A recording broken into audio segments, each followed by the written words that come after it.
Alright, y'all, I'm back again. Episode 3, In An Apron. Let me fix my camera a little bit so y'all can see me just a little bit. Okay, anyways, y'all, today I'm making smothered pork chops, fried cabbage, rice. Of course, I already have my rice already done, or else it'll take me over 35 minutes to get it done. So with that being said, the rice is already done. We start on the pork chops. So, what I've done here was I seasoned a couple of pork chops and I floured them, because in Texas, this is how we smother our stuff.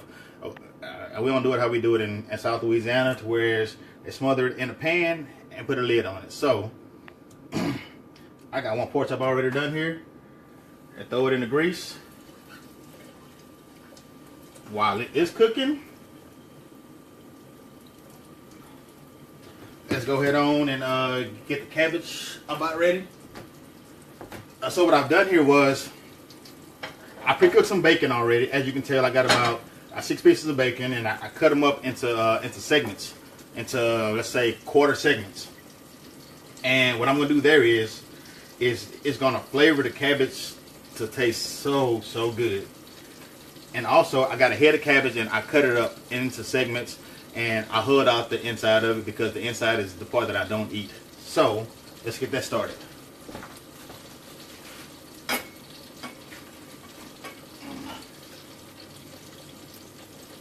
So you're just going to add your cabbage straight on top of all this right here, on top of your bacon. Just add it in there. And all the little bit of parts that you don't want, I discard those. And now what I'm going to do is put a tablespoon of minced garlic in here. Only 1 tablespoon, because I don't want it to be too garlicky.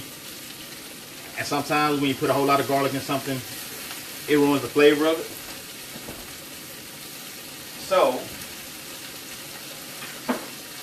here's the garlic. Gonna find us a clean little space over here on the side. Add that in there.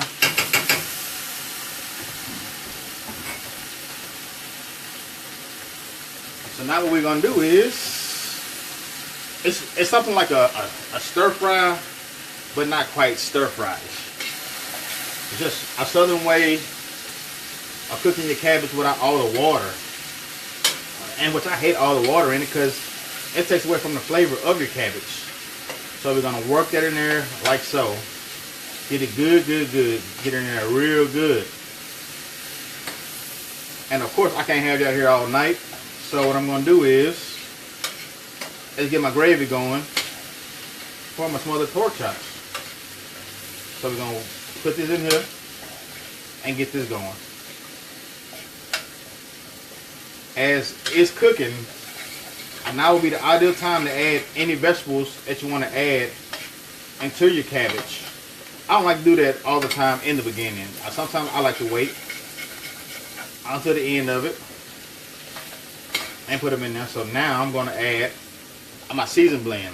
And what I did with my own season blend is pretty much like the one that you buy in the store, but it's mine, so it makes it a little bit more special.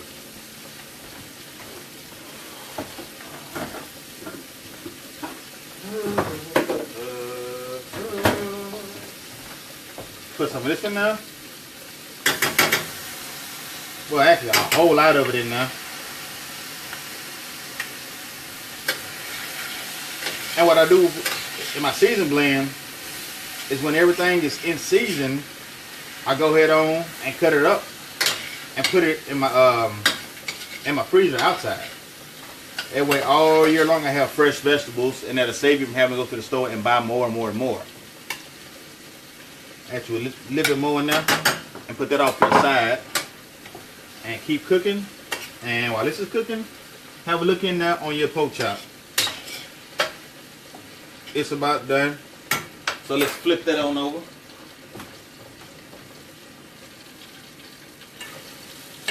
And I know that some of y'all are asking me, why am I cooking a pork chop in a boiler? The reason being is because in the boiler, there won't be as much, how can I say it, splashing of the grease on your skin. That burns a lot and it hurts a whole lot too. So I like the boiler because it keeps everything right here, and it ain't all over your stove, all over your backsplash, and all over your floor. And then it makes it easier for you to store it as well, because it's easier like to pour into a container and it is a skillet. So now what I'm gonna do here is like this one right here and slide it on over so I can start on my gravy. So here it is on the gravy. It's your fire kind of medium. Add it like so. Use about a half cup of seasoned blend.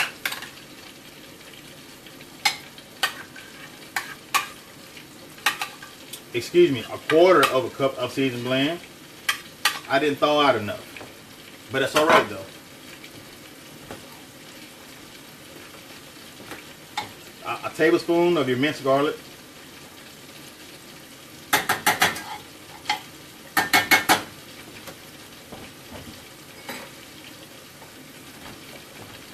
A teaspoon of cayenne pepper. No, let's go a half. I don't want to be up all night in the bathroom either, so we're gonna do a half teaspoon of cayenne pepper. And we're gonna turn the fire up to almost high. And the reason being is because you want this to cook and sear on the outside, so that way all of your flavors will be in your pot. Let's get it a little bit of time. And what I like to do, which some may disagree with me, but all my food is good. So I like to go into my pot where the pork chops is at and get a little bit of that grease and add it to here, because it's the flavor in the grease is going to make your gravy even better. So grab my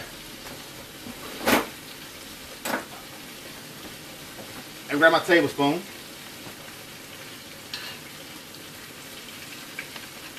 And get a little bit of this grease out of here. That's a little bit, because I don't want your gravy to be too greasy, because then it cause acid reflux and all the other kind of stuff there.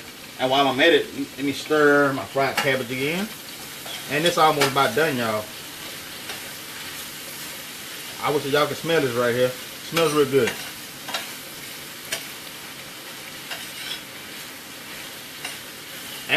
And what the bacon is in there doing, it's just, man, it's making everybody happy.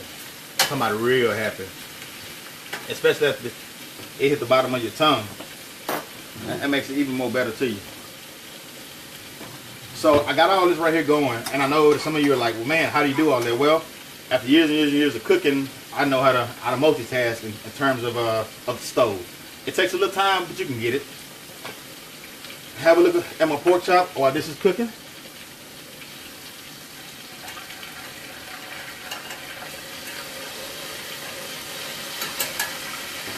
And we'll get it a few more minutes and turn this right here up a little bit more.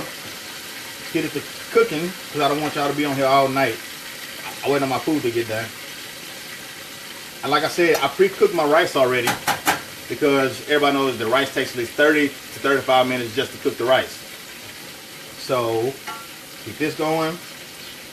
After you think that your vegetables are about halfway done, now is a good time to add your flour. And what I mean by your flour is, add your flour to the thickness you think that you're going to anticipate on your gravy. In my case, 3 tablespoons of flour ought to get it. But how I did my flour was, I used the flour that I seasoned my pork chops with, because I don't want to just go and throw that good flour away. I'm going to use it in here. So let me go and grab my flour.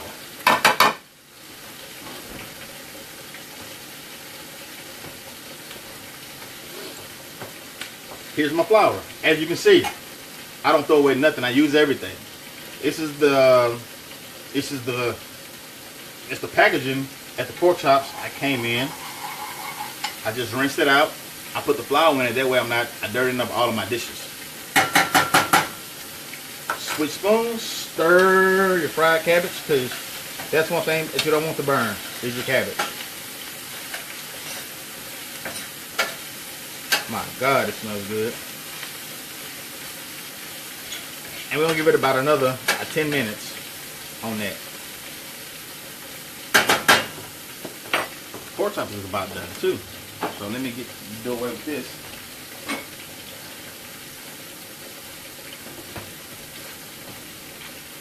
Let me grab this out of here. Ouch. I burnt the hell out of myself.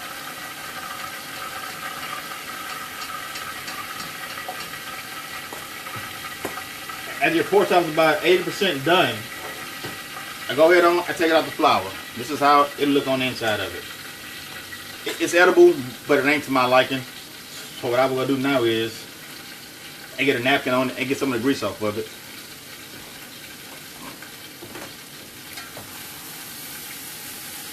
There we go. Now we're cooking with fire.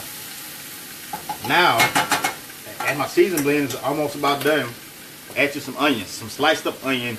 Not the kind that I did here. It's a dice thing. Just slice it and add it. It's on like onion rings in a sense.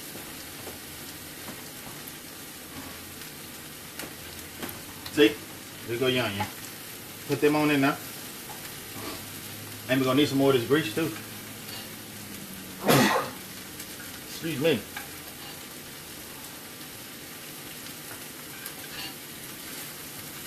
And you'll know how much grease that you're gonna need, because if there isn't any in the bottom of your pan, you know that it's too dry to make gravy. And gravy is one of the hardest things to make. It depends on who you ask. I think it's hard because a gravy took me a long time just to master how to do it in anybody's kitchen. And some people, they know their kitchen, they know how to cook in their kitchen, and that's it. But with me, that was one of the hardest things for me to ever make, was gravy. So we got this right here going. So now what we're gonna do, add the flour here, about 3 tablespoons. 1, 2, 3. So now it's back dry. I need some more grease in here. I take my little Asian ladle that I always use and give me some grease out of there. That's about 3 tablespoons. There we go. And what you want the flour to do is, you want the flour to cook. Because if the flour, if it don't all the way cook, it's gonna have that powdery-ish kind of a taste that you don't want in your gravy. It won't be all the way done, as the old folks say. Our cabbage is almost done, so we're gonna lower this fire.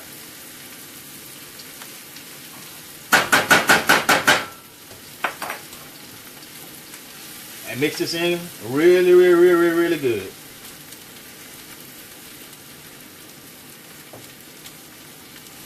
And as you can see, it's thickening up. And you want the flour to get a little brown. Because again, if the flour ain't cooking, it's gonna taste real powdery and not like how gravy ought to taste. So we're gonna leave this on here. So, back to the cabbage. How it is almost done, you need to go ahead on and season it.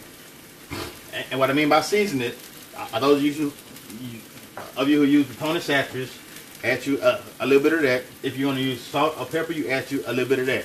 I like to use a Tony Satchers and my own version of Tony Satchers, which I don't have here with me today, but I have it in a month because I ordered it. So, let's add some of that right now.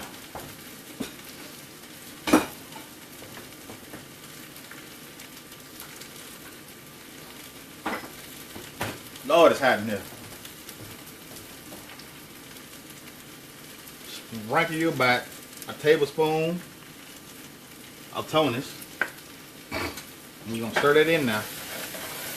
Real good. And the reason I didn't add a whole lot to it is because you have to understand that it's bacon in here. And we all know that bacon has a lot of flavor on it. A lot of flavor. So, as you can see, this is about done. I'm just going to leave it on a low fire until the gravy's done. So now, this is a step there with. The gravy is a little bit, it's moist still, but it just in clumps. Because the grease is in there, you got the flour in there, you got the onions, you got a seasoned blend. You have a whole lot of things in this little thing right here. So now what you're going to do is add you some water. Put that back on the eye. Get you a little bit of water.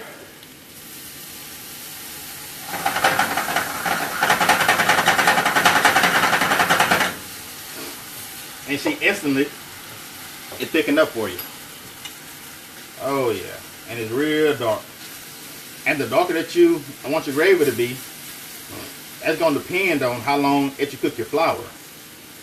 Because I've seen a whole lot of albino gravies in my life. In other words, the person was afraid to let the flour cook as long as it needed to cook. And now I need to add some more water because it looked like some chocolate paste in a sense. And that's a good thing though, because you know your color already. The one thing that you don't know is your flavor yet, but I'm gonna show you how you're gonna know that right there. So let's mix all this right here in here together and get it in there real good. Also, don't burn your gravy, so turn your fire down to about low. And we need some more water.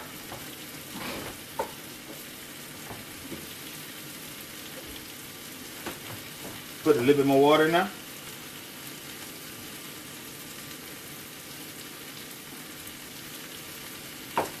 So now let's stir in there. Now watch the gravy. It's for the blossom. And while I'm sitting there on this gravy, I want to I take the time out to say thank y'all. That includes everybody that has emailed me, that has text messaged me. I mean, man, it's all good, positive feedback, and I'm loving it. And I'm going to keep on doing this until one day I'm going to have a show. I really am going to have a show. I know it. I can feel it. Add some more water to it. About another 1/4 cup. And keep mixing. Keep mixing it in there. And now what you're doing is you're going in here and thinning out your gravy. And so after you go and put your meat in there, it's going to automatically thicken it back up for you. Excuse my kitchen. It's dirty, but I am cooking. So all I like to do now is, it might not be the most hygiene kind of a thing. Get your finger and you taste it. I needed to add a little bit more of that toners in there. So I added another tablespoon of toners in there because I had 2 tablespoons in there earlier. Add this in here and mix it some more. And the object here is to get everybody has to meet everybody. You have to have everybody in tune with each other and have everything tasting real good. Oh man, that's real good. So now at that step, we're going to add a little bit more water to it.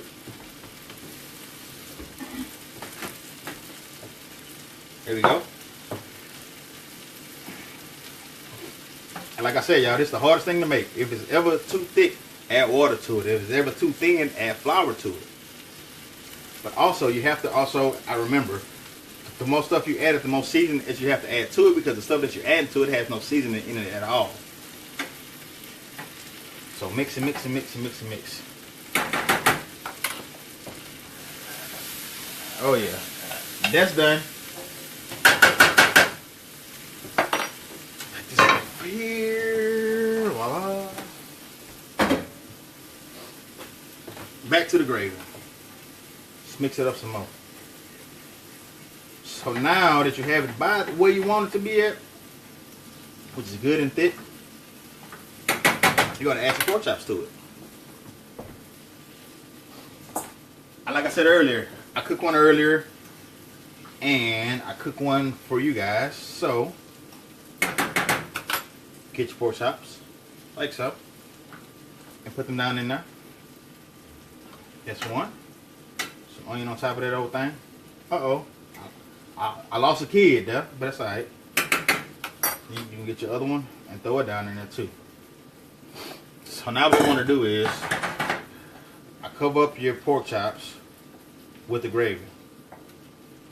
Again, everybody has to meet everybody. It's gonna be so good, y'all.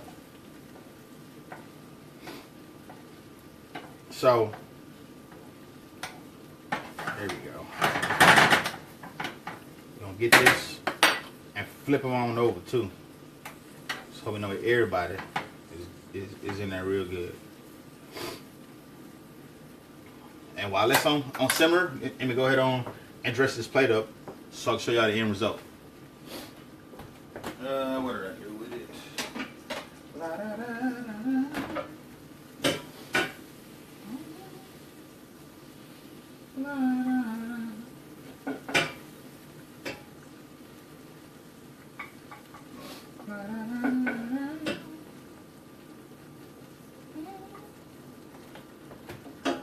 All right, y'all. Got it. This is done. Home cooked, gravy, pork chops, fried cabbage. Hey, I do this. So now, of course, you want to get you one of your pork chops. You see how good? Oh my God! You see how good this look? Get you one up out of there and set it right there. Get you another one and set him right there.